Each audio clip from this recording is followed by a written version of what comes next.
বাড়ির উঠানে আপনার জায়গা নেই, ছাদের উপর ছোট দেখে একটা নিম গাছ আপনি রোপণ করুন এবং প্রতিনিয়ত তামার ঘটি দিয়ে স্নান করে সেই নিম গাছে আপনি জল অর্পণ করুন। দেখবেন যে কোনো গাছে জল অর্পণ করা, অশ্বত্থ গাছ, বট গাছ, নিম গাছ, বাবলা গাছ, এগুলো কিন্তু আছে, প্রত্যেকটা গাছ আশীর্বাদ প্রদান করে থাকে। আপনি যে জলটা ঢালবেন,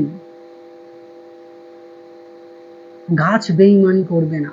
মানুষ করলেও, আমি করলেও, আরেকজন করলেও গাছ বেইমানি করবে না। এই কাজটি করুন, নিম গাছে প্রতিনিয়ত জল দিন, নিজের বাড়িতে রোপণ করে দেখবেন খুব শীঘ্রই বাড়িতে শান্তি বিরাজ করবে। কেন? শাস্ত্রে বলা আছে নিম গাছ কিন্তু বাড়িতে থাকা অত্যন্ত উপযোগী এবং হেলথের জন্য কিন্তু প্রচন্ড শুভ। এবং এই নিম গাছ যখন দেখবেন যে বাড়িতে অনেকের আছে না, বাড়িতে প্রবেশ করলে দম বন্ধ হয়ে যায়, আপনি রাস্তায় ভালো থাকেন, বাড়িতে ঢুকলেই আপনার মনটা যেন সম্পূর্ণরূপে নেগেটিভ।